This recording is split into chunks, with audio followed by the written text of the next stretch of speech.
Hello, my name is Kylie Wicks and I'm the Clinical Services Manager of Paraquad New South Wales. In this video, I'll focus on what is incontinence and how to manage incontinence for a person with a disability, including the use of product and aids. I will also cover the importance of a continence assessment, which takes into account people's lifestyles and goals. This information will help NDIS planners, local area coordinators and other service providers assist NDIS participants to consider their continence needs when completing an NDIS plan. Incontinence is the involuntary leak of urine from the bladder, called urinary incontinence, or faeces from the bowel, called fecal incontinence. The degree of leakage can range from mild to severe. The limitations and impact of incontinence on a person's life is not only related to severity, it can also depend on personal characteristics such as age, gender and lifestyle choices. There are many different causes of both fecal and urinary incontinence. However, incontinence experienced by people with a disability is usually functional or neurogenic in nature. Functional incontinence is the result of a physical or cognitive or environmental issue. For example, the inability to communicate the need to go to the toilet, not being able to get up and walk to the toilet easily, when the toilet is too hard to get to or use, clothing that is hard to remove in the toilet, not being able to find the toilet without help. Some of the causes of functional incontinence include problems with walking, for example arthritis or cerebral palsy, lack of mobility and problems with memory or learning, for example confusion, dementia, intellectual disabilities and autism.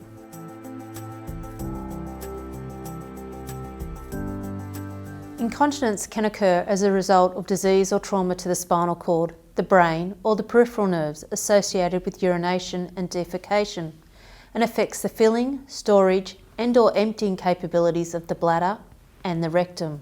Examples of disability types which are neurogenic in nature and may result in incontinence include, but are not limited to, cerebral palsy, multiple sclerosis, spinal cord injury, brain injury, stroke, and Parkinson's disease. Incontinence caused as a result of functional issues or in the presence of neurological disease or a combination of both needs to be assessed and managed appropriately for the immediate and long-term health and well-being of the person. A continence assessment ensures that a tailored continence management plan will be effective, practical, reliable and socially acceptable.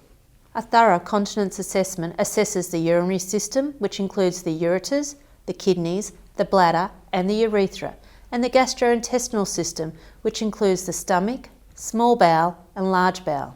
A continence assessment will also assess for the presence of urinary tract infection, diarrhoea or constipation. The continence management plan must be time efficient and the environment and social factors and the client's personal preferences must also be taken into account.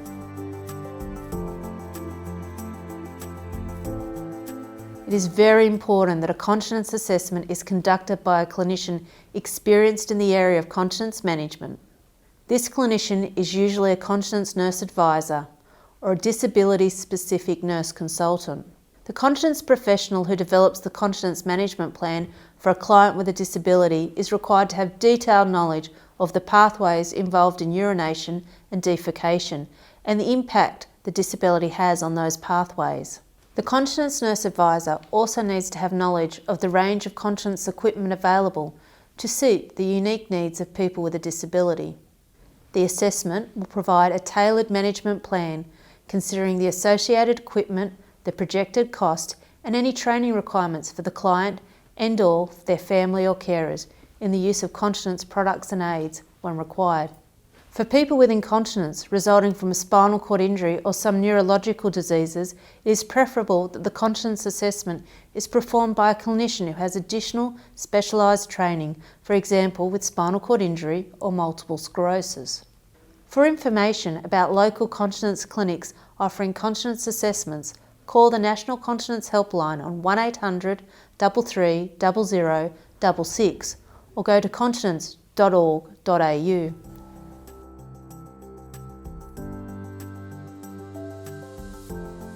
A continence review examines the effectiveness of an existing continence management plan by assessing any changes in the person's condition or other factors which may affect their continence management.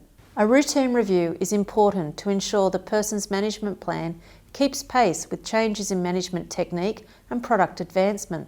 Prior to a continence review, the person needs to consider the following 3 questions. 1.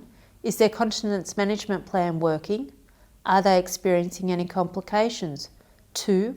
Are their lifestyle choices and goals impacting on their management plan? 3. Does the continence management plan need to be modified?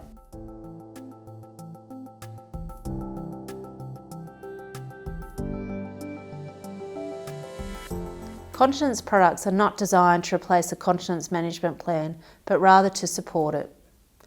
Not all continence assessments result in the need for continence products. However, generally speaking, people with incontinence resulting from functional causes or neurological disease or injury often require the use of continence aids and products. Every person is different, and their expectations and needs should be considered when creating individualised continence management plans.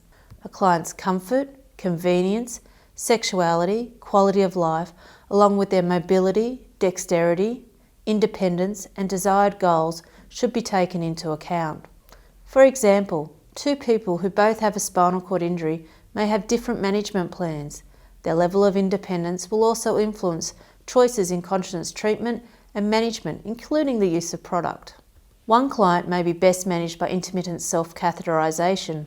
This type of catheter means that they are able to empty their bladder independently, without the assistance of a carer. The other person may use an indwelling catheter, which drains into a leg bag. This leg bag needs to be emptied regularly by a carer. To increase their independence, it may be recommended to use an electric leg bag opener or modified taps.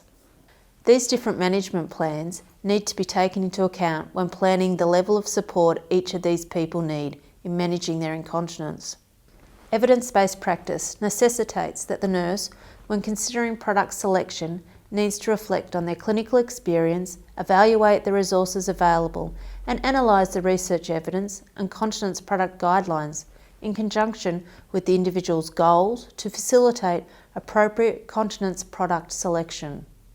If a continence management assessment has resulted in the need for continence products and aids, it will guide not only the category of product prescription, but also the individual features required by that product to meet the person's lifestyle choices. Urinary products fall into a number of categories.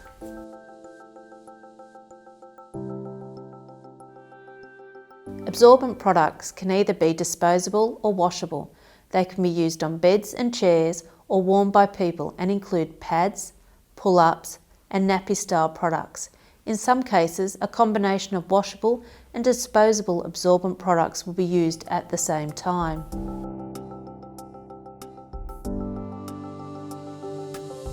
Some men use urodomes, also known as condom drainage, which are penile sheaths which have a funnel that connects to a leg bag to collect urine externally from the body. Urodomes come in a variety of widths and lengths, and the penis size needs to be measured by an appropriate health professional prior to use.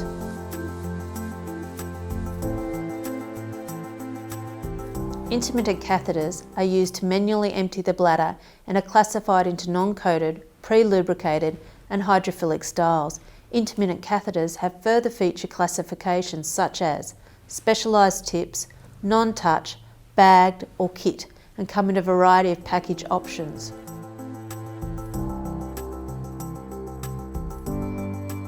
Indwelling catheters cover those catheters used for urethral indwelling or suprapubic use. The consideration in this category include catheter size, balloon size, catheter material, tip length and tip design. All indwelling catheters need to be secure to prevent tugging. There are a variety of catheter fixation devices. A continence assessment will also identify the type of leg bag best suited for the individual or which catheter valve is a suitable option for the individual.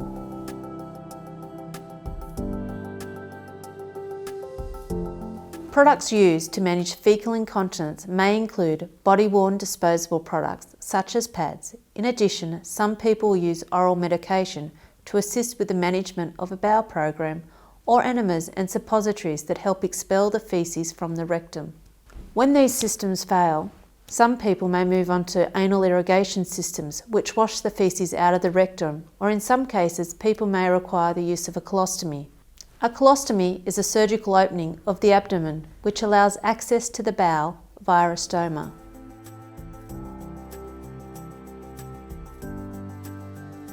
Incontinence, whether it be urinary or faecal, is difficult for many people to discuss and seek help for.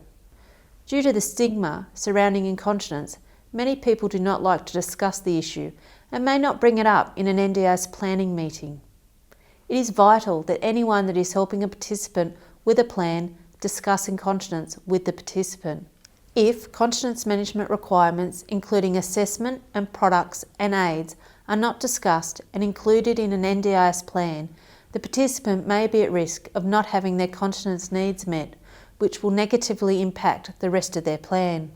If the topic is brought up in a matter-of-fact manner, without embarrassment by the planner, generally the participant will be much more at ease and will be more likely to talk openly about this issue. Some people with disabilities do not talk about their incontinence because they do not think anything can be done to help manage the symptoms better, or that help is not available. When developing a plan, it is always good to ask the participant if they have incontinence issues, if they use products or aids to assist with the management of incontinence, and when was the last time they had an assessment. Technology and management styles continue to develop, and regular review is advisable. As I have mentioned earlier, it is important that they have a continence assessment from an appropriately qualified nurse, such as a continence nurse advisor or a disability-specific nurse consultant. However, sometimes there may be a waiting time before an assessment can occur. The National Continence Helpline 1800 33 0066 can provide planners, local area coordinators, participants and their family and friends advice about continence management to help better manage the situation while awaiting a continence assessment. Whilst awaiting an assessment, it's a good idea for the person to consider how their incontinence affects their day-to-day living and well-being. For more information to help in planning for the NDIS, go to continence.org.au/NDIS. Phone the National Continence Helpline on 1800 33 0066. It's a free, confidential phone service staffed by continence nurse advisors providing information and advice on continence management, continence services, continence products and resources. The helpline operates Monday to Friday, 8 a.m. to 8 p.m. Australian Eastern Standard Time. The Continence Foundation of Australia website, continence.org.au, is also a great source of information.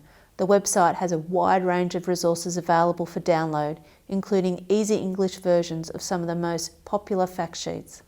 A wide range of educational videos with closed caption are also available on the website.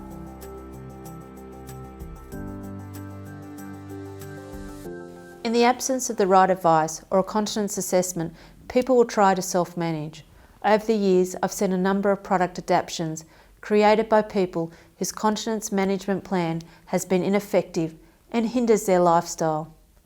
It's important that people seek a continence assessment or review, not only when their continence plan is not working, but also when it is restricting them from engaging in their chosen lifestyle choices or from achieving their goals. Thank you for taking the time to watch this video.